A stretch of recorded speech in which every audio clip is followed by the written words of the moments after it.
Order for me. All right. Well, we're live now, by the way. All right, Everybody, cool. I am joined by a guest who I've been listening to for pretty much as long as he's been making music. If you listen to bands like Typo Negative or him, or maybe even the Rasmus or Volbeat, because I've heard comparisons to Volbeat, through my time of listening to my guests. Super thrilled to have Dommin on the podcast to talk about the new record, uh, time it took to make that and get it out, and what resulted in the time frame that it took for new music to find the fans' ears and eyes, so to speak. Thank you for coming on, Dommin. I'm thrilled to have you on. I hope it's going to be a good time and you enjoy your time on the podcast. So, yeah, Yeah. let's Thanks for the invite, Will. Appreciate it. yeah, thank you for coming on. It's I think it's going to be one that many people like and talk about. Hopefully, the goal is to get as many people as I can checking out the new record, and if they don't know who you are, checking out all of your music because I love all of it. I think it's worth listening to. Yeah, I couldn't be more excited. Thanks, man. Yeah, Yeah. happy to be here. Um, so I kind of like to just crash right into the questions after the intro. Let's hmm go ahead and just start with the usual who you are for the people that don't know and what it is you do. So I am the singer, guitar player, songwriter for the project Dommin, and been doing that for I don't know since well playing music for since I was like 9 years old, but doing the project known as Dommin probably officially since '04 or Mhm. '06. So yeah, that's who I am. Yeah. And for those that haven't heard Domin or the music that he makes yet, I really recommend checking it out, especially if you're fans of the bands that I mentioned. But that being said, Domin is 100% unique to himself and the music he makes. Although you could draw those lines to connect those bands because they exist, the comparisons are there. Um, but moreover, I want to kind of get into just a little bit of how you developed the voice that you have because when I hear you sing, you might have heard this before. First thing I thought, full transparency, is this guy related to Elvis? Because you sound like you could belt out Elvis perfectly, you know. And I Yeah. would love to hear that if you haven't done it already, and if you have, it's went over my head and I didn't find it. But I want to ask you how you found your voice, how you discovered you could sing and write, and then all of that. Um, so I guess in terms of my voice, it's funny. I don't necessarily consider myself like a good singer. Mm-hmm. I don't think I'll be winning any competitions, but I've always just felt that I had the right voice for the stuff that I was making or creating or writing. Right. Um, so I guess the way I discovered it was my brother was in bands in high school growing up, and he was listening to Metallica and Slayer and Danzig and things like Oh, that. And so back in those days, I was just sort of mimicking my idols at the time, which were basically like Glenn Danzig and James Hetfield and Paul Stanley from Kiss and those kinds of things. And I think your voice is if you're staying true to what your natural voice is, it's gonna be what it's gonna be. You can try to alter it a little bit to give it some grit or something, but Mhm. ultimately you're sort of born with the voice box you have and the way that your mouth is shaped and things like that. And so yeah, it's just that's just what it is. But Right. I think in the beginning you're always just sort of mimicking your heroes. And I've always been sort of more attracted to more masculine voices, in terms of just what my ear likes. I've liked the Glenn Danzigs and the Jim Morrisons and the Elvis Presleys or the Peter Steeles or that kind of thing. nothing wrong with the other voices. It's just that's sort of what I gravitated towards. It's just a Yeah, more masculine tone. And so, yeah, I guess it's lucky that my voice is sort of in that range because if it was different, I'd probably be like, oh, I wish I could sing that low. Or yeah, whereas now I'm just like, oh, I wish I could sing that high. When I listen to like, I don't know, some band where the singer's like it's like Sting from the Police or something, I'm like, I can't really hit those notes. yeah. I mean, I think I've heard you and throughout your catalog hit some notes that wouldn't expect you to try hitting, and I'm like, oh wow, because um, I went back and watched like old interviews from way back with you, and hearing you talk versus hearing you sing. I honestly think that if someone didn't know you were in a band, they wouldn't expect you to sound that way. Hmm. Yeah, You know, I've because I've got I I've honestly gotten that go before, ahead, yeah, where people will be like, will hear the voice and be like, it doesn't, whether I don't know if that's a good thing or a bad thing, but they don't think that voice comes out of me, or maybe I should be bigger and more bigger in stature or something. yeah. I think my wife, she kind of thought that way because she didn't know who you are until I started talking about, hey, I got this really cool interview that I'm really happy that I got for the podcast, and I explained who you were, and I showed her a picture, and then she I played. I like showing people my heart, your hands, and Yeah. she goes, wow. She's like, his voice is like really commanding, and then like when I look at him, I would think it might be a little bit higher of a register when he sings, and I'm Mm. like, no, I get that, but Yeah. I love that you sound like you do, and then look how you do, because it's I think it's a nice kind of I don't know what you call it. It just works. Yeah. Yeah. Yeah. Juxtaposition. Yeah, that's the word I was looking for. Yeah. Yeah. Um, but no, I was when I first heard you, I was pretty blown away, and then when I started digging into the catalog, because I would consider My Heart Your Hands to be probably on the side of like your heavier material, right? Hmm. And Yeah. then you hear a song like Tonight, and I'm like, oh wow, that's a really nice shift in dynamic compared to that song. And you do that all throughout the albums that you have available. It's never the same thing all the way through, and you can't really predict where the song's going to go. And I personally love that about how you Yeah. put the music together, because it keeps the element of surprise, or just it keeps that variety and the dynamic just really nice. Because I'm the kind of guy where when I listen to music, I've got to have some kind of like shifts in it, right? Um, Yeah. Not to say that bands that kind of do a certain sound throughout an album is a bad thing, because I'm not saying it's a bad thing, but I like the when the dynamics shift throughout an album and it still flows, which you're a Yeah. master craft at, in my opinion.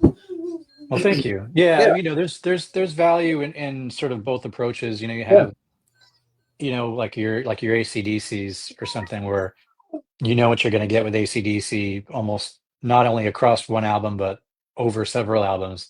And there's value in that. People know what they're getting, whereas I think with me or bands like mine, there's always the possibility where they go, oh, am I going to like this album? Because especially if they haven't had a preview of it, because they don't know exactly which direction it's going to go in. So there's right. always that bit of that risk in that sense. But yeah, I sort of have an aversion to making songs that sound too much the same. So if I've gone down that path where there's actually two songs on this album where the chord progression is exactly the same, or Yeah, pretty close to being the same. And I was like, oh, can I do this song on this album? Because you know, um, it's so similar, but the beat's different enough, and everything else on top of it's different enough to where it doesn't really matter. But yeah, but I try to keep it different for sure. I think I know the two songs you're talking about, but is it Clearly and Safe? Is it those No, two songs? No. no. I It's it's thought I it's saw the it. it's the Martyr and I Won't Be Here. Oh, now that It's you say those are the it, same those are the same notes, but not yeah. intentionally, but it just turned out to be that way. Well, they're both great tracks, So I mean, I don't think Oh, people are gonna really have much to gripe about if they notice that. I mean, I think I noticed it, and I was like, oh, that's cool. I like that. Yeah. Because there's enough difference there where that works. There's So only so many chords to choose from. yeah, that's funny you say that. A lot of people I've had on say that, like, all the chords or whatever on a guitar and so on, people have found all that already. It's how you put it all together that makes Yeah. it different to another song. So Right. It's kind of just like the ingredients in a cake are pretty much, what flour and sugar and all that kind of stuff, but it's what you do with it to in the final, how you right. put it all together is it makes it what it'll be, how unique it Yeah, will be. exactly. And then we kind of touched on this already, but when I sent you the questions I was going to ask you, the initial question was structured about comparisons like, Typo Negative and him that I've seen from like people that listen and critics and so Hmm. forth. I get the impression that you wouldn't say that Dommin necessarily fits a specific style or genre of music, or if you had to say it, that Dommin does, what would be the best one that would represent your sound collectively? I tend to go with just dark rock. Okay. So I Yeah. got that I mean, right. Good. yeah, so I mean, I people that are sort of your average music listener would probably put the goth tag onto it, Mhm. goth rock. But if you sort of ask anybody that's sort of steeped in goth music or goth culture, they'll be like, "Oh, that's not goth." So people get funny about their genres and stuff like that. So I try to be as vague and as basic as possible, and let people decide whatever it is. I always just say rock and roll or rock music, but that's obviously Yeah. a wide spectrum. You got a lot in that. So, but I also can't deny that it's not like happy rock or you know Right. whatever would but alternative rock works. I've heard alternative metal kind of, but yeah, goth rock, dark rock, alternative rock all sort of fit. Yeah, I would agree. I was asked by Yeah. a coworker when I was, because I have a few people at work that like to ask me, "What, hey, you got anything going on with your podcast this weekend?" And my boss asked me who I was going to have on. I'm like, "Well, I've actually got someone really cool coming on. He has a band called Dommin, and he is Dommin." And so he went and he listened. I can't remember what song he said he listened to. I want to say it's probably off of your third record. I can't remember specifically, but he listened to it, and he said that he felt like he was listening to a version of The Cure in Depeche Mode with the specific song that he said he listened to. And I tried to remember what it was because I wanted to let you know. Mhm. But he was pretty impressed by it. He's kind of a guy that listens more like the harder rock, heavier stuff, like Five Finger Death Punch or Breaking Benjamin, stuff like that. Yeah. So I think what I'm trying to get at with this is that you appeal to a wide variety of people. I'm more of like a metalhead. I've got a Machine Head wall flag up behind me. Yeah. So I mean, most people think that metalheads don't listen to something that's not as heavy or something that could be fairly soft. So it's kind of credit to the variety with your music that you have, where there's something for everybody there. Yeah. And I think I don't know if it's changed over the years, but I think more and more people are pretty loose with the type of stuff they listen to. Mhm, Um, I think most people listen to all kinds of stuff, and they're mhm. not, very few people are just sort of like only one thing. And I know I'm not, like I like all sorts of things. So yeah, I think people are pretty open to it as long as for me it's always about the song. I've always Right. I'm focused more on songwriting and stuff. So I can hear you know a person just playing acoustic guitar and be like, that's a great song. Whatever you want, whatever clothes you want to put on it in terms of, the extra dressing, kind of thing you put on it, whether it's keyboards or whatever instrumentation. But I can hear just a song with it just stripped down and know, yeah, that's a song that really hits. I wish I could say I have a similar ear for music as you do. I'd probably have to play an instrument or actually be a musician to kind of catch those things that you do. it leads me into my next question of when you sit down to write a song, do you already have it in mind how you want to kind of grab the listener when the song starts, like whether it's like a hook or a chord progression or some sort of an intro? Because in my question to you, I think I worded it like, "What's your secret to grabbing your listener?" That's something I like to ask to kind of get a peek into like the songwriting process. Hmm. So I'll hand it over to you and let you answer that. Well, so I think it's different every time. Sometimes I'll just have a line that I want to say. Mm-hmm. Like, for example, um, the song "Breaking Down" on the new album. I just had that phrase kind of in my head that I'm breaking down pain, hate, rage because of just Right. sort of my reaction to certain things that were happening at the time. And so I just knew I didn't know how it was going to be said or what the music was going to be like, but I just had that sort of sentiment. And I just sort of that phrase just kind of kept playing in my head. And all of a sudden I started hearing music kind of build up behind it, and how, what music would sort of support that feeling and that sentiment and all that kind of stuff. So sometimes it's a phrase. And then other times, um, like for the song "The Martyr," the opening song, I really had that opening riff Mm-hmm. and the verse riff. With the opening riff is the same thing as the chorus riff, so the chorus and verse riff of that. And I didn't have words to it for years and years and years and Uh-huh. years, and I had no idea what I was gonna actually. That song, I made like three different versions of that song with different vocal melodies over it and different words on top of it, and completed it and said that's not really good. So I trashed it. So I was like, okay, I know I like the music, but I hate everything on top Right. of it. So then I did it again and I finished it and I said, I still don't like it. I did that probably about three times until I found what it eventually was. So sometimes I'll have just the riff and I'll try different things on top of it until the lyrics and the vocal melody and everything sort of really makes sense together with it all together. You know what I mean? So Yeah. yeah, it's different every time. That's about what I had imagined. That nothing really ever starts the same, or you can't really predict how it'll turn out. Um, Yeah. Speaking of breaking down, I want to ask you, how did you come up with the way that the guitar in the chorus does like that slide kind of thing? Because like that grabs my ear with a vengeance when I like, especially when I first heard that in that track. I'm like, man, that is just to me that was genius. Like the way you incorporated that in there because it goes so well with kind of like the sentiment of the song and like the tone or the atmosphere of it. Did you just kind of just do that like by accident or just like, hey, let me try this, and then it just worked? Yeah, so it was sort of like I was saying, it was sort of just the mute like as I was repeating that phrase in my head Uh-huh.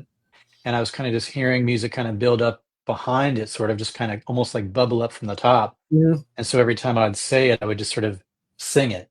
I'm breaking down. Right. Ooh, like that kind of thing that sort of when I came to pick up my guitar and say, well, now I'm going to play it. I was just sort of playing what was already just in my head.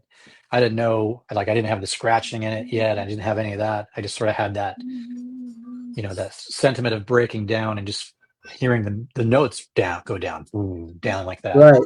as I say it. So yeah, it just sort of kind of made sense with the feeling, with the idea, with the words. Yeah, I love it. The way your mind put that song together, it's definitely one that I go back to the most on the record. Yeah. It's a lot to do with just the overall tone of it, but it also I love that chorus guitar. It just goes so well, like I already said. And I uh, I was in my car the day that it was released for the album, and when that track came on, I like to sit in the parking lot at my job and listen to music, drink my coffee, have a little bit of breakfast. And I was digesting the record. And I believe I'd already been talking to you at the time to try and, have you on to chat with you. And I was making like mental notes how I wanted to bring certain parts of that song up to you about, oh man, I'm really impressed by how you did this part. And like, just for example, I'm impressed by how in that runtime, just the way that song just gets to those buildups, and every time it's so satisfying. And then when it Mm. ends, I think I replayed the song maybe a handful of times before I let the rest of the record kind of play out in my car That's because good. it just took hold of me. Like, and the first song grabbed me as well. You know, I was like, I'm already hooked into this album. It's what I expect from Dommin, and you know, I was, but just that song, you know, and then uh yeah, just I'm impressed by that song, man. I recommend that one a lot to people that want to check out the Martyr. I'm like, oh man, if you don't want to start at the beginning of the record, next track in, play that. That's a really good representation, in my opinion, of what Domin sounds like in a song. Hmm. So that's Yeah. kind of long winded. Sorry for that, but I'm just No, saying no. Well, that. I think that song works almost in the same way that "My Heart, Your Hands" does. It sort Yeah, of is it's a good introduction into the various types of music that Daman does. Yeah. yeah, absolutely. And see. Okay, so yeah, we just covered that. So if you wanted to get into a little bit more of like a serious side of things, I don't know what kind of resulted in all this. So you answer it however way you want to. I wanted to ask you about from the last official Domin record up to when the Martyr started to get worked on to when it was Hmm. put out. That length of time, I want to see or ask you what resulted in such a long kind of break between official records from you. Um, well, at the end, or even before "Beautiful Crutch" had come out, everybody in the band has kind of been off the road for so long that we all started kind of doing different things, Uh, different jobs, pursuing just different things, relationships, and all that kind of stuff. right. Um, so I was no different. I, you know, fell in love and got married and moved to Australia and became a stepdad and all that kind of Mm-hmm. stuff. And but at the same time, I'd never stopped doing music. So Right. Beautiful Crutch came out in 2016. And also at the same time, you know, music industry was changing a little bit, so that Yeah.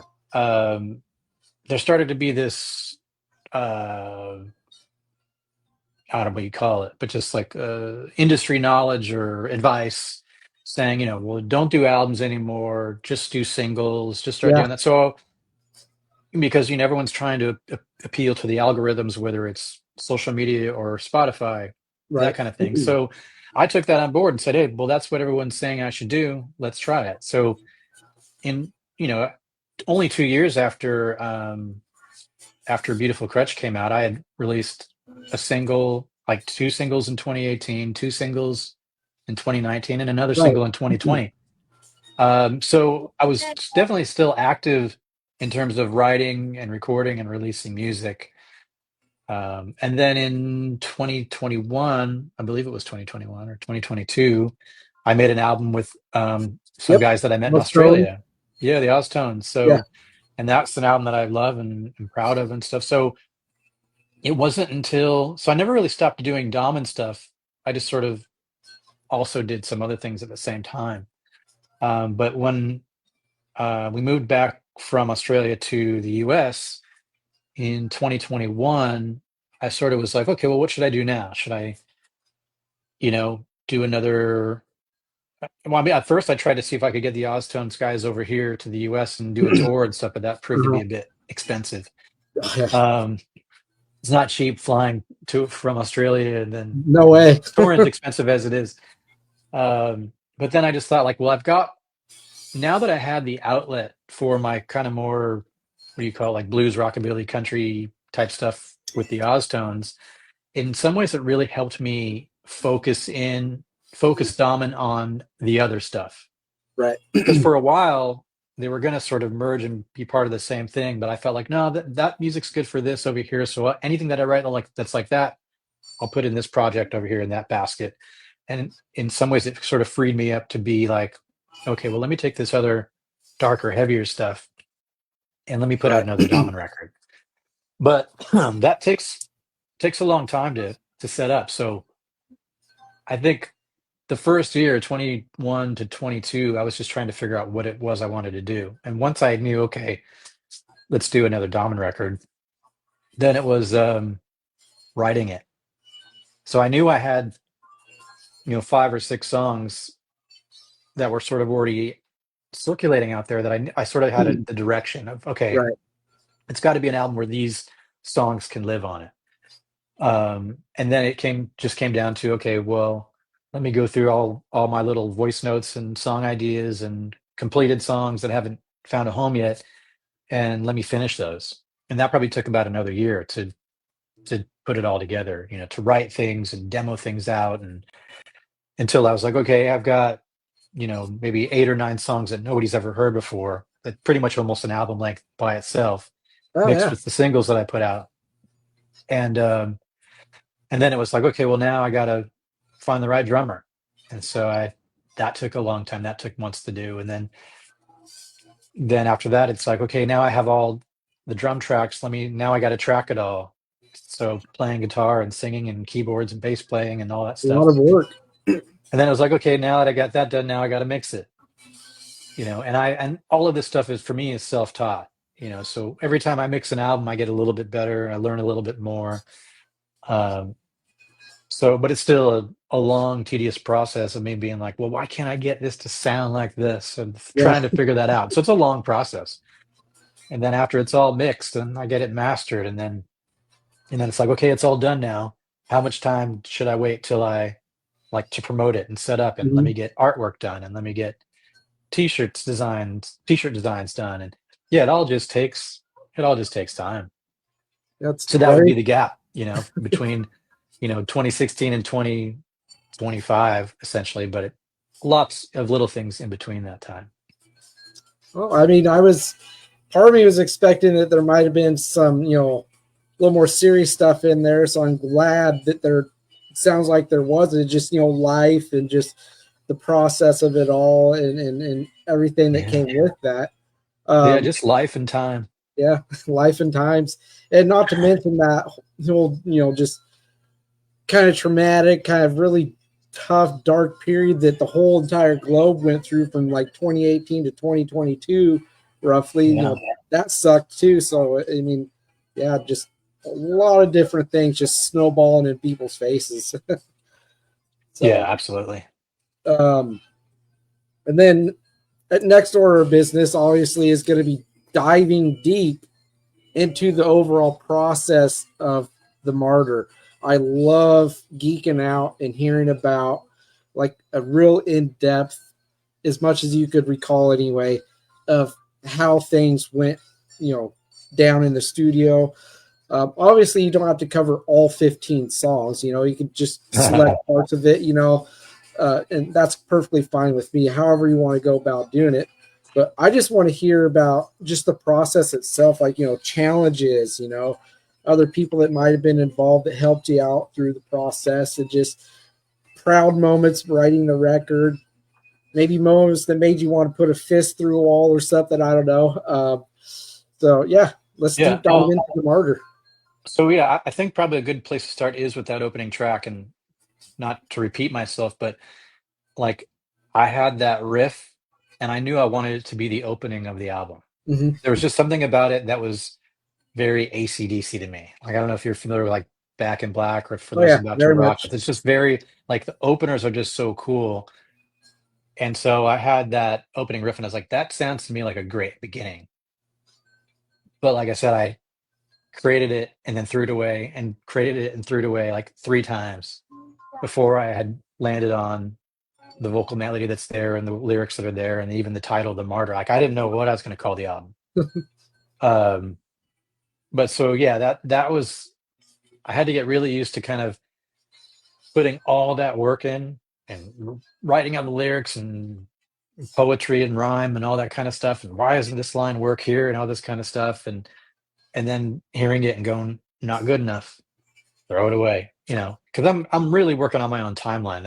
I try to Right. set deadlines for myself to keep myself moving forward, but Mm-hmm. ultimately, if it has to be postponed because it's not ready, then that's just what happens. And unless it gets to a point where, and it worked like this way on a couple of songs that I was making for the album, they never just got there. And so I was like, okay, I'm just going to put that away. Maybe another idea will come to me with that music, in the next album or somewhere down the track. Right.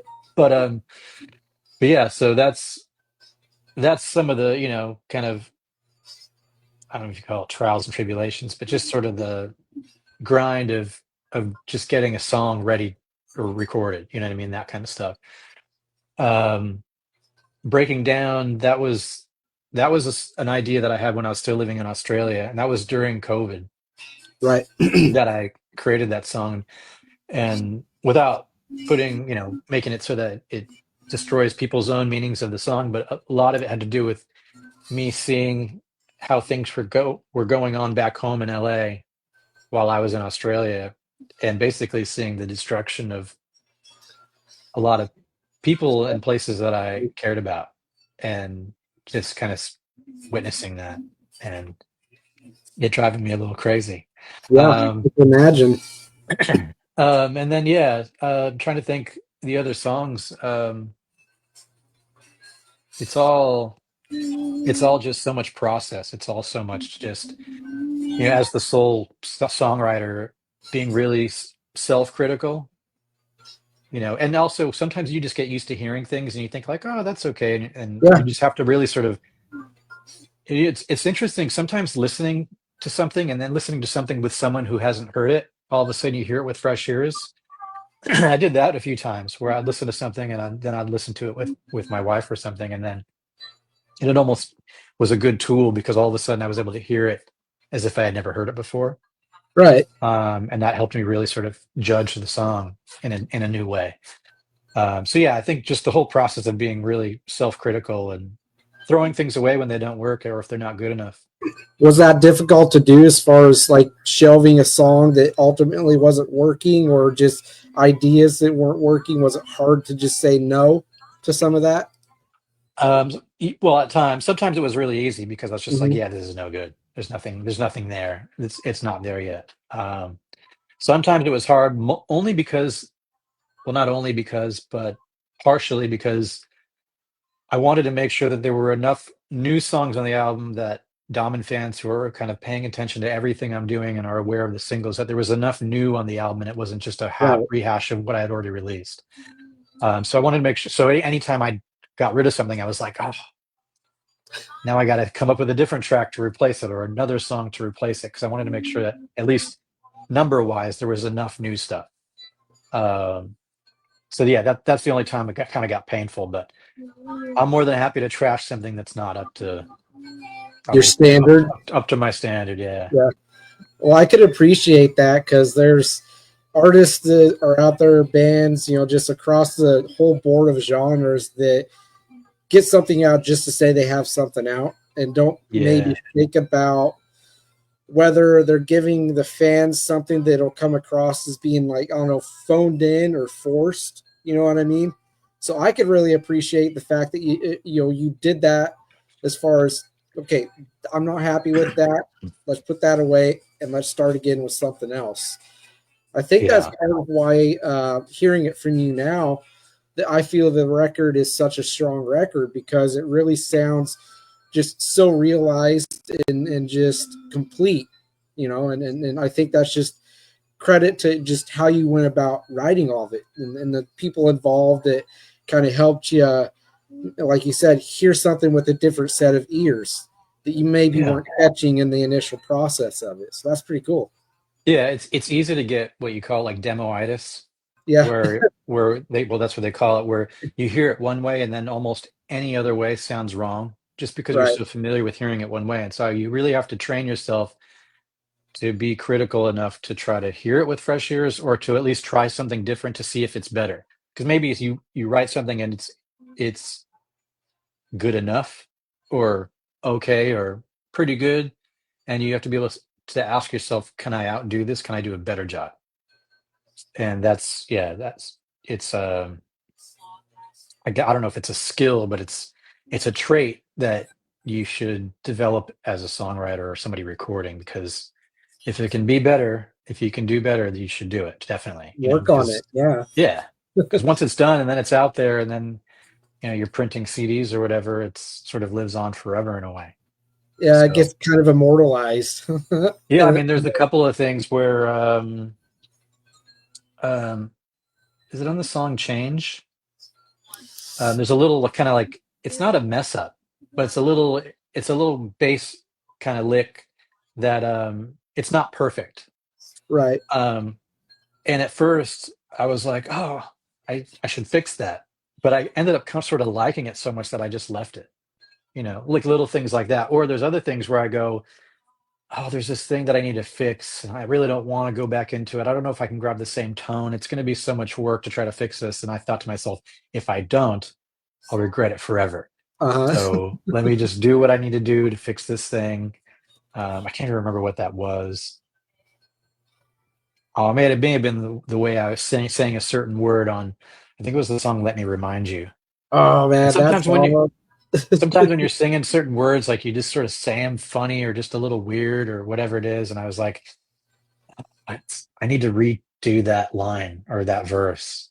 And so I did. I went in and redid it just because I Yeah. knew I would hate myself if I didn't fix it. Speaking of "Let Me Remind You," for me, that's one of my favorite vocals on the record from you. Oh, I think, really? yeah, I love the way you go through that song. Like you have really triumphant moments in that song. And personally, what I took away from that song, and you can divulge to me if you want to, or keep it under your hat. It's either one's perfectly fine. But I hear that song, and I feel like, as far as myself and my wife, is what I heard with the lyrics is someone telling somebody that they're involved with or that they love that, hey, if I need to remind you at any point what you mean to me and how important you are in my life, I will. And I'll do that as many times as it takes. Because, marriage is work, right? Relationships are work, and you never stop working at them. You never stop working on yourself, and vice versa. So that's what I kind of took away from that song, and it's probably why, if I had to say a favorite, that might be one that I mentioned as being a favorite, because like I said, it's hard for me to actually narrow that down, because 15 tracks of really solid, strong songs, it's better to just say the whole thing's my favorite. But that song specifically spoke to me in that way. But Yeah. yeah, great vocal delivery. I love how you put that one together. Well, So I think that's well, you're pretty spot on, and I think it comes from the idea of you don't want to take yourself too seriously, uh-huh. but you should take life pretty seriously Yeah, because we don't all have a lot of time, yeah. and so when you are involved in a relationship or something like that, um, and you're sort of putting your whole heart into it, Hmm. it's not something that should be taken lightly Absolutely. because well, obviously marriage is more permanent, or should be. But if you're involved in somebody and it's not being taken seriously, then you can put your effort, your time, your love, your intention, and everything into something else or someone else. And so, yeah, that's kind of the idea. Is like, let me remind you how kind of invested and Hmm. serious this is. Well, I like that I Yeah, was pretty on the money as far as that. yeah. I don't like to toot my horn as far as saying that I can Toot toot. interpret most that I could interpret lyrics and get them dead on from how the person that wrote it, because as much as I like to be right with how what a song might mean, sometimes I also feel like I might be stepping on toes as far as like assuming what something might be about. You know what I mean? Yeah, So, um, but yeah, I mean that's a really great thing, because people in my life, friends and just family and stuff, seeing relationships that they've had for ages just fizzle out and end. Songs like that, I feel like, are good reminders to people, like I said, of where you should focus your time into. You know, yeah. Time's the which, most valuable thing you got. yeah, and like you said, it's limited. Time is very limited, and Yeah, I don't know if I'm on the money as far as this goes, but I've been describing the Martyr, just the album as a whole, as sounding really personal, kind of reflective, and also kind of liberating in a sense, because you have songs towards the end, like Clearly, where it sounds like you're realizing something about yourself, or you're coming to terms with it and accepting it, and then you're working on it, you know. Yeah. But am I right in saying that the album sounds really personal as far as like periods of your life, just for songs, that made the record? Yeah, I think that's sort of a general description of kind of how I approach music overall. It's always pretty personal. But I think you're right in terms of it being a bit liberating to, as you get older, you just discover more about yourself and you Oh, kind of just realize things about yourself and what you think is important and what you think is worthwhile, what your principles are, what you really right. stand for, what you're willing to live for and die for, and just kind of those things that kind of become clearer as you get older. And I think that's a lot of Mhm. where it comes is a sort of a more of a conviction about what you believe and who you are and what you think is the right thing to do. Mhm. Following your heart or trusting your gut instinct sometimes with things. And I know that what you're saying resonates with me because the older I get, not that I'm super old, I'm only 38, but um, just as an example, since I became a parent, just how quickly and drastically your world view or life view maybe outwardly to the world, and then just looking at yourself, how much that changes when you do become a parent or even a step parent. I feel like it's the same thing. Just Yeah, experiencing experiences in your life throughout your life, you're constantly being changed and molded by those experiences, if you know what I mean. So yeah, yeah, I agree with you. Yeah. yeah, and it also I think um, it brings about a certain humility as well Mhm. because you do realize, like, I'm sure everybody thinks they've got things figured out when they're 25. And Yeah. then you go through a life changing thing, whether it's marriage or children or an experience or something, and then you have completely different viewpoints than you had, 10 years ago or whatever it is. Right. And that should be a bit humbling to even now where you think you know what you know, and then you go, wait a minute, if I did a 180 or whatever on some idea that I had about life or myself, what's going to happen in another, you know, Yeah. 10 years? You may be, so it's, I think it's sort of it helps remind you that to be a bit humble you know, in what you think and believe and realize that you may actually change that in Right. in due time. No, I agree. I've had a lot of reflective moments of how, like, just to, take what you said about 25-year-old me. 25-year-old me thought that I would always be able to, just as an example, go out and see a band live anytime that I want. But Right. just as an example of how your priorities shift and what you need to be focusing your money on and your time on, I can't Yeah. just do that anytime I want anymore, with a Right. job, being a parent, and other responsibilities. So, Yeah. And you know what? That's not necessarily a bad thing yeah, because the things that are more important, you're putting your attention towards that and your money towards that. And that's how it should be, it's actually you 100% know? how it should be. And I don't know if you saw, but Clint Reese says the opening of Safe reminds him of Tool. Well, I could see that. Yeah, Tool's got a lot of songs that start with a bass guitar. they do. And so yeah, I could see that. Yeah, It's funny, that song, the original demo of that song, that was a guitar riff. really? Yeah, it was played on guitar in the original demo, which is probably floating out there for somebody. Um, but but when I was sort of remaking it for this album, I just felt like it just worked on the bass a bit better. Yeah. So No, I definitely like how you went with the bass, though I am curious of how the guitar, electric guitar version would sound of that riff, but I definitely like the bass version of it. yeah. Um, so if you had to pick like favorites or songs that really stand out to you most from the record? I think one of the obvious ones is probably the Martyr. But aside from that one, which songs would you say you're most proud of being able to finish and get and that made the record for you personally?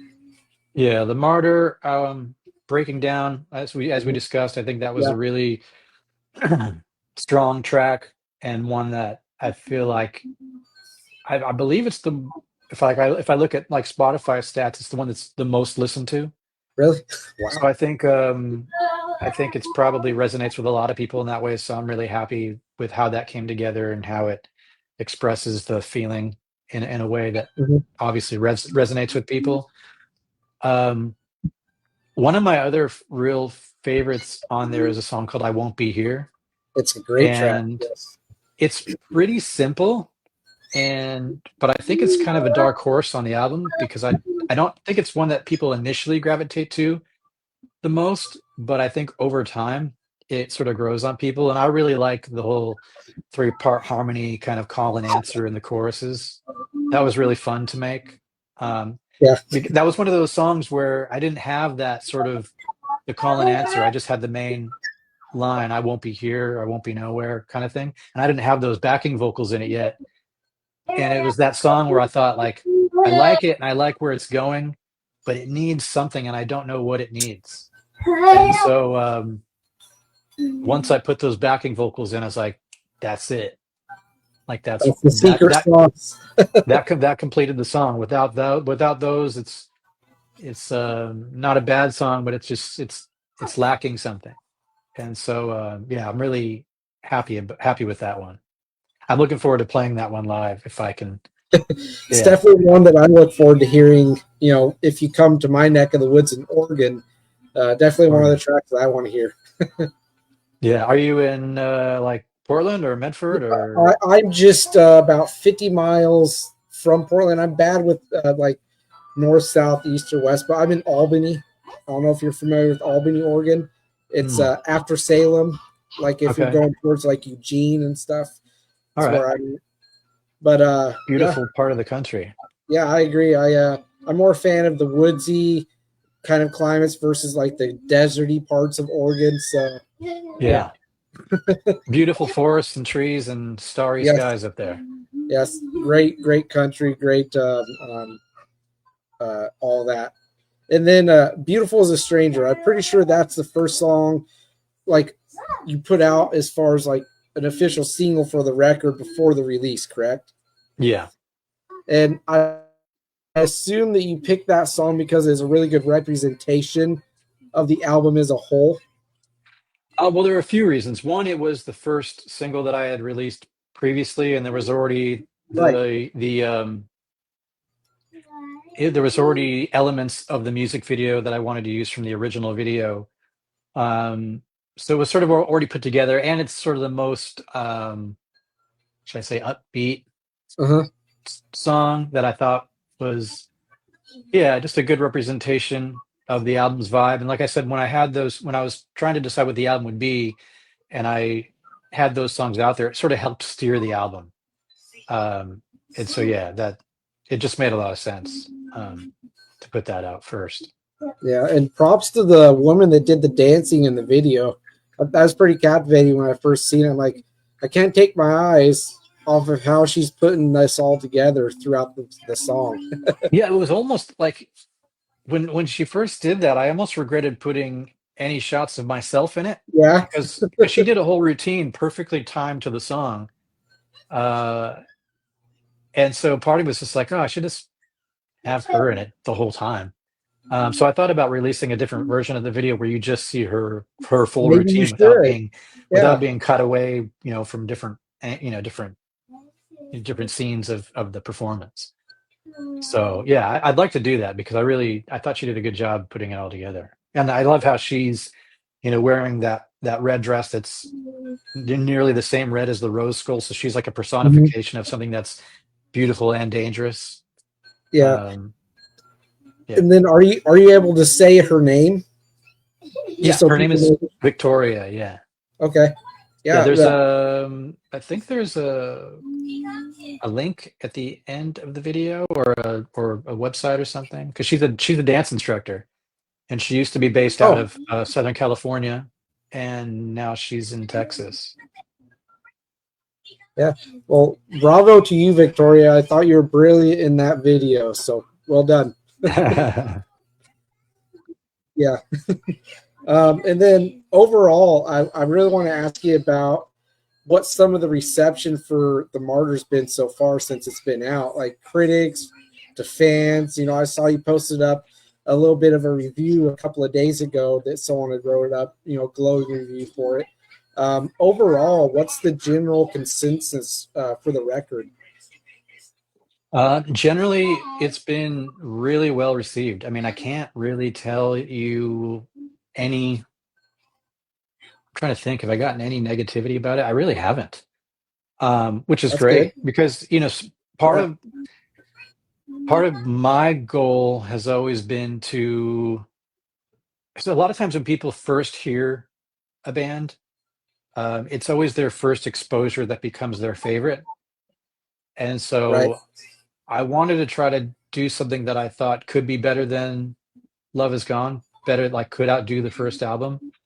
Um, there's the sonic aspect of that. So, like I said, I'm still educating myself to be an engineer and a mixer and all that kind of stuff. And so it was really a big goal for me to say, I want to make it so that you could hear My Heart, Your Hands and then hear Breaking Down, and there wouldn't be diminishing of quality, of audio Mm-hmm. quality. So that was a big goal for me, and I think I accomplished that. When I Think so. listen, I don't. But then also, I wanted it to be able to kind of stand up, musically and song wise, up to that album, so that someone who looks at that first album is like, "Oh, this is the classic, and nothing can beat it." Like I wanted to try to beat it um, for some people, and fortunately, I've actually gotten that response. Not from everybody. Some people still say, "Oh, this first one is the classic and nothing beats it." Yeah. But I actually have gotten a response from some people who say, "I think this is the best thing you've done," and that's pretty cool. That's a cool response to get. I would say that that's very validating for all the time you put into making the record is in general. Yeah, It's yeah. always I think nice I to think hear. generally the music's a bit more mature, Uh-huh. um, and the sound is probably a bit closer to what I always wanted. Obviously, I've got 100% control. The only thing that I'm limited by is just my ability to, my education level when it comes to being a producer. Yeah. Well, hey, you did a great job, in my opinion, with all that. I think it sounds really great, the record all the way through. Even, the flaws that you'll hear that I don't hear because my ear isn't tuned in the same way that yours is, having put it all together. So Yeah. flaws and all, it sounds great to me. Thanks, man. No, I Um, appreciate it, and I appreciate everybody's feedback. It's been really rewarding to hear everybody's reactions to it. Yeah, and I plan on, by the way, I might have mentioned this to you already, but I plan on writing my own review of it. The only issue with it, though, is that when it comes to like a lot of like a full body of work versus like a single, I second guess and just tear apart what I'm writing like numerous times. So like 15 tracks, I'm okay. How will I go about kind of summarizing this up where it's not 20 paragraphs, and by paragraph 3 I've lost whoever's reading it already. You know what I mean? Well, now you know what it's like to be a songwriter. But That's the same thing. You write it and you tear yeah, it down till it's as good as it can get. yeah, you're right. And it's just part of the process. You want it to be received well, and you want, for me anyways, like writing one for the Martyr, I would want you to read it and have it connect with you, how well I think you put the record together and how solid and just a powerful record I think it is. I want that to come across and not be redundant, I guess. So Yeah. Writing yeah, reviews is hard. It's hard. yeah, it's definitely Especially hard. if I especially if you're found gonna that really quick. especially if you're gonna try to do like a track by track breakdown. It's a lot of content to go through. Yeah, it's hard for me that you mentioning that. It's hard for me not to mention every track on a record because I feel like if I don't, then maybe the whoever reads it might think that the track before it or after it, if I skipped either one of those tracks, maybe I don't like it. But that's not really the case. It's kind of having it flow and be cohesive and not have it drag on too long or Yeah. something like that. um, New comment. I love hearing from Lauren. I love hearing about the process to write an album and the interactive process to look back and be better in that process. Yeah. Yeah. I mean, I think there's a lot of times, yeah, I don't know. There's like, well, like you said, some bands can phone it in. Um, I think some of that too is I was fortunate not to have a timeline necessarily, and other than what I put up on myself. Mhm. So if I needed to take another year, I suppose I could have taken another year, to. But at some point, you just have to be like, okay, Get this out. I've torn it. Yeah, I've torn it down enough and rebuilt it enough to where I think it's at a good spot. But yeah, I think you do need to kind of look back and try to outdo yourself Hmm. and continue to get better because there's nothing saying that that you that you need to kind of hit your peak and then just put Kind of out less good plateau. stuff. Yeah, Yeah. no, like you're only there if you decide to be there. If you stop challenging Exactly. yourself, like So there's things on this album that I'd have trouble even playing because I'm, maybe not as good as like I've written stuff that's at the peak of my ability uh, in terms of like guitar solos and just different things. And so, to where you got to challenge yourself because it's the only way you get better for sure. yeah, if you don't, you kind of get stagnant, I guess, Yeah. and your creative process suffers and it just becomes noticeable, to the Yeah. person The only listening. thing I the only thing I tried to be a bit smarter about, but I failed at this too, is I tried to make the vocals a bit more comfortable in my Uh-huh. range because I think a little bit what I had done in the past is I didn't think about the fact that I need to sing this every day or like I need to have this song live at the end of a 1 hour set when my Uh-huh. voice is shot.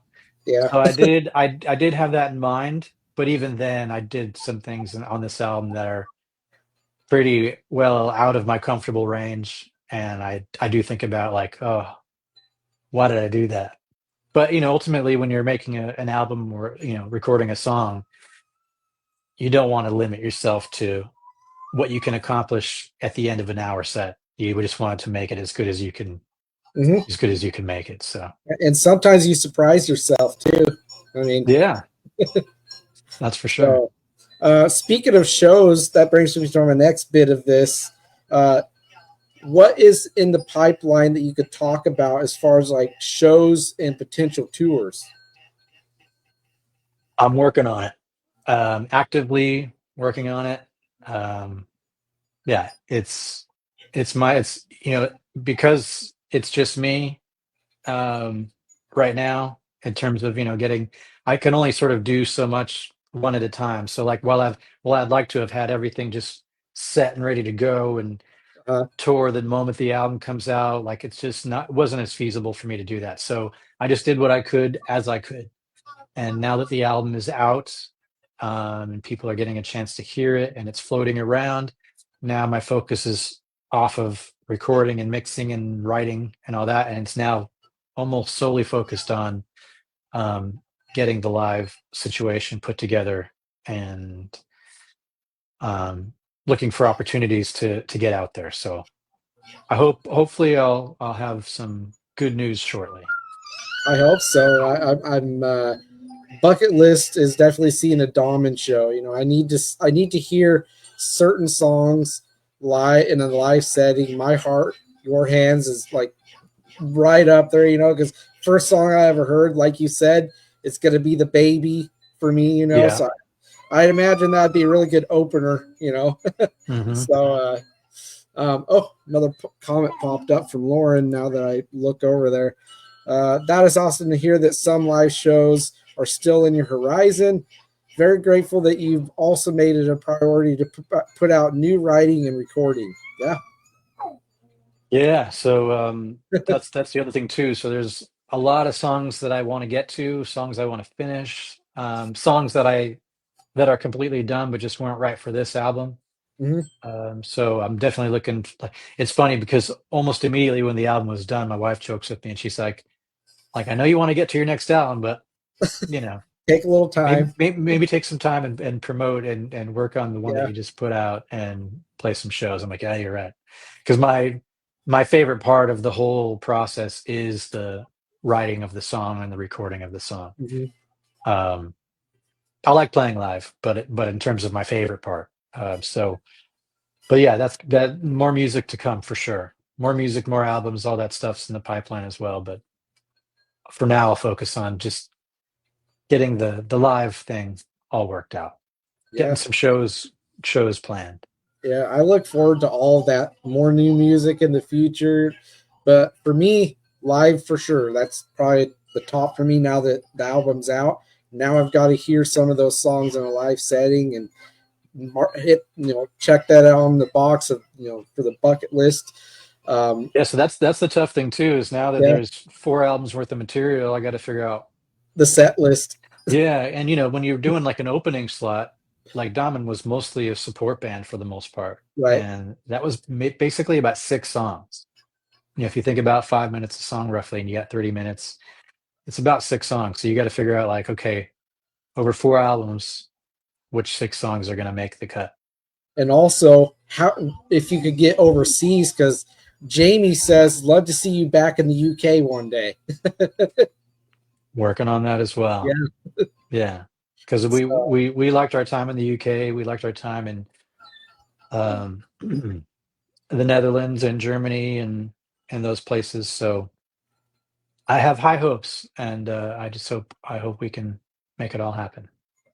I think you will. All in good due time. Everything will Yeah, fall in place. it may take some time, but Yeah. it's actively working on it Yeah. every day. I would say everybody be patient. It'll happen. Yeah. And then to kind of start, wrapping this up, the last question I have for you, I'm hoping is a good one. And basically, what it is, since you're a musician, you've been in the industry, tour and all that, make records. What do you think the music? What do you think music needs right now? Kind of a hard Uh, question to answer, but like just in general, Mhm. yeah, that's tough because a lot of people like to kind of crap on the streaming world and all that kind of stuff and the devaluation of music and everything. But I always think that like thank God for it, because I think people sort of forget what it was like right before that happened, where everyone was just getting stuff stolen and Uh-huh. downloaded and all that kind of All the stuff. time. So it's hard for me to kind of crap on the industry part of what music needs. I think it'll continue to get better for musicians and songwriters and artists and stuff like that. Mhm. Um, yeah, that's tough because hmm, good question. Yeah. Probably take me too long to actually figure that out because I think I think live music could use a bit of, I don't know if regulation's the right word because I don't tend to like that either, but you know, live a lot of live performances and stuff has just, the cost of it has gotten crazy, Yeah. with what they call it dynamic pricing and that thing that makes it so that like tickets to a big band's concert is like $800, and then you go back to it like the day of the show and it's like $80. Yeah. Speaking of, So that, I tried to go and get a sleep token ticket for Portland in a couple months from now. That sold out so fast, and then the prices for those tickets, even up in the nosebleeds of the Moda Center, way out of my price range. yeah. No, yeah, I was the same. I saw Depeche Mode on their last tour, and I was like pretty much in the most back row. Yeah, because it was all I could afford at the time. And so, yeah, yeah, it's gotten out of hand. But obviously, they're huge bands and stuff. But I don't remember it being like this for huge bands like yeah. I 20 years agree. ago. And it's not just like inflation or something. It's Yeah. so I I think Go ahead. something needs to be done about that. Definitely. That may not be where your question was going, but No, it's all right. that's me thinking of Yeah, industry things, and yeah. so live music and streaming and stuff. In terms of like music culture, um, yeah, I just think I don't think it necessarily needs anything. I think you have plenty of songwriters and people that love music making it, and I think you've got a lot of people, more people than ever, listening to it. Hmm. Hopefully people will go out and kind of support more of the kind of local live stuff, I agree. Yes. and get out and do that because it's really, really hard for, I mean, like, Dommin's got it easier than a lot of bands that are just sort of starting out and haven't done anything because we've had exposure to a certain number of people already that Right. will appreciate and maybe come to shows and stuff. But even for us, it's not easy, and No. if you don't pack that club, they're not going to want you back. So Exactly.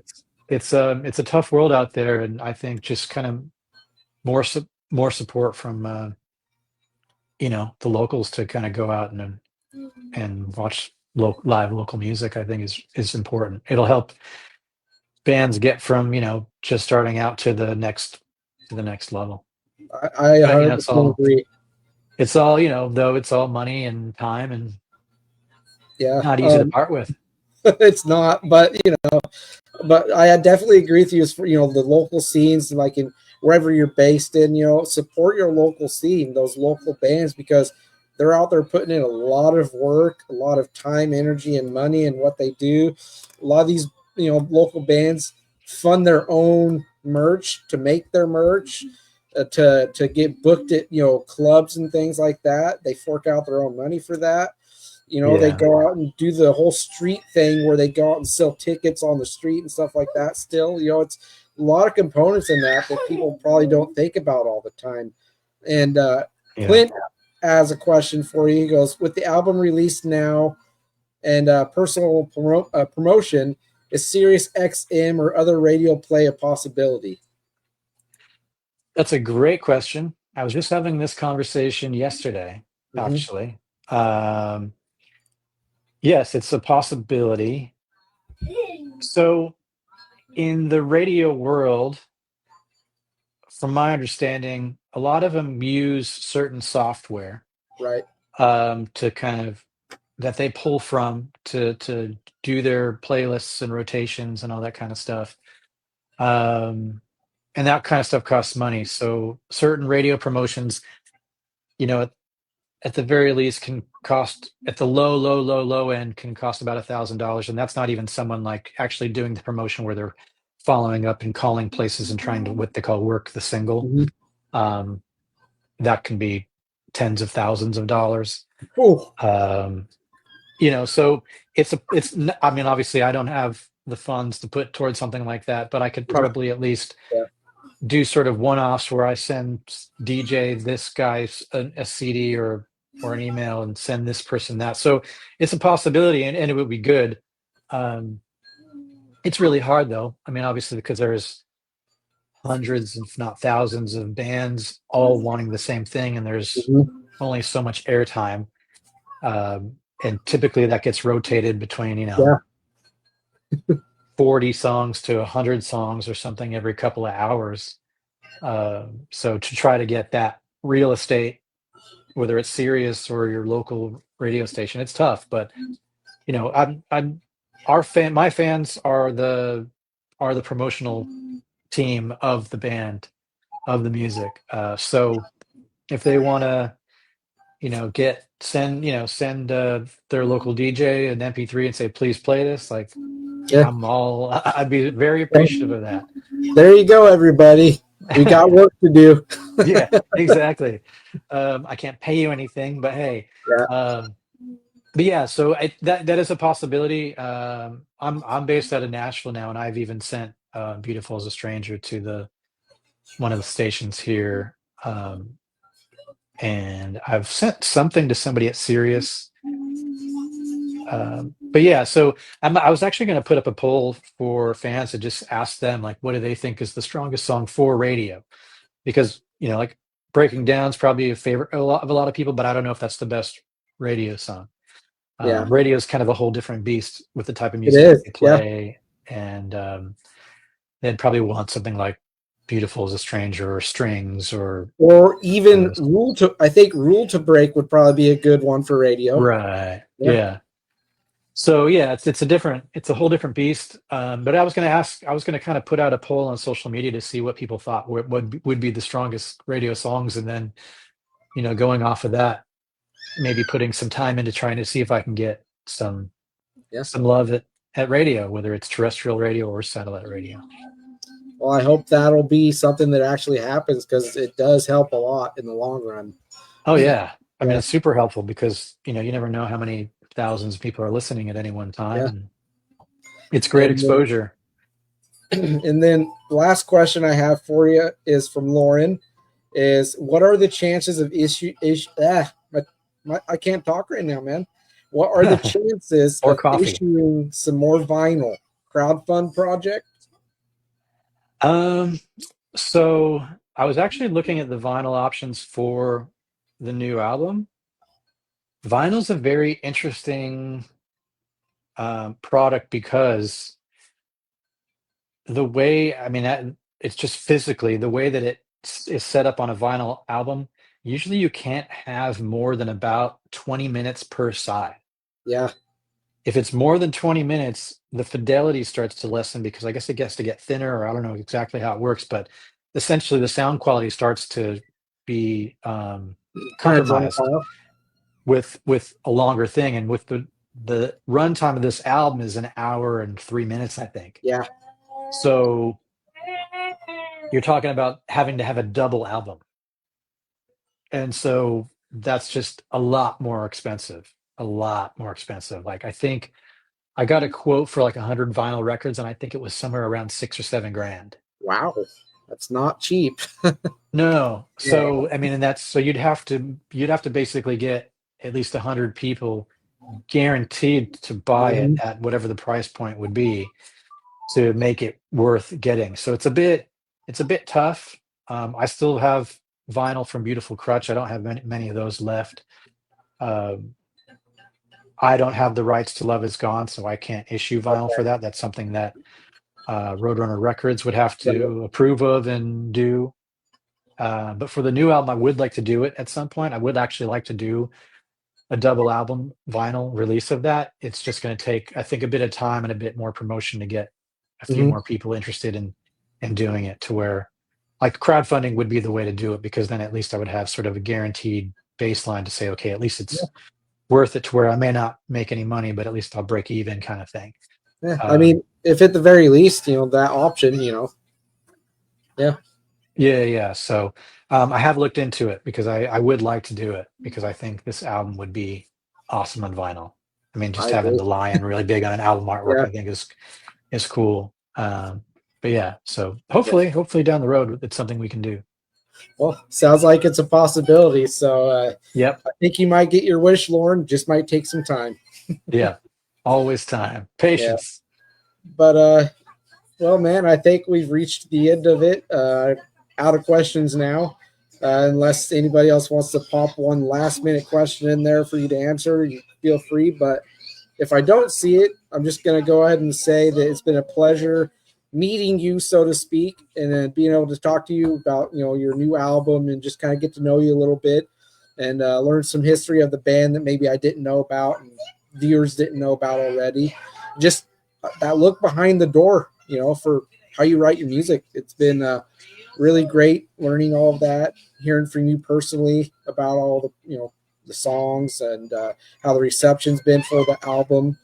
And Lauren did say something else, just not a question, but she says, "I'll be here. Love all the merchandise, and the Dommin team is awesome." Thanks, Lauren. But Appreciate it, man. yeah, yeah. But again, thank you for coming on, man. It's been a pleasure getting to talk with you. Yeah. And I hope that this gets more people checking out the album if they haven't already, or that are new to you. goes and checks out the entire catalog of music. I recommend all of it. Um, Anything else you'd like to say before we, end the stream here and we go about our day? No, just thank you for having me and giving me the opportunity to chat about the record. And yeah, it's been great. Yeah, Hopefully I'll make my way out to Oregon in I not too sure hope long. so. I'll Do you try to go to be front Portland to watch row. shows, or where are most of the shows? Do you travel to Portland for that? I've traveled the furthest I've been is Seattle. So Okay. Are yeah, you I closer can't. to Seattle? I'm closer to Seattle than I am like California. Well, closest California city for me, I think, is between 3 and 6 hours away. Okay.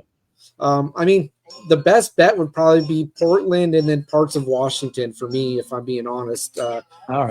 Richfield, Seattle, or just stuff like that, areas like Cool. that. Yeah, but yeah, Awesome. man. Well, hopefully I'll be out that way. I hope so. Thank you for coming on again. I want you to enjoy the rest of your day.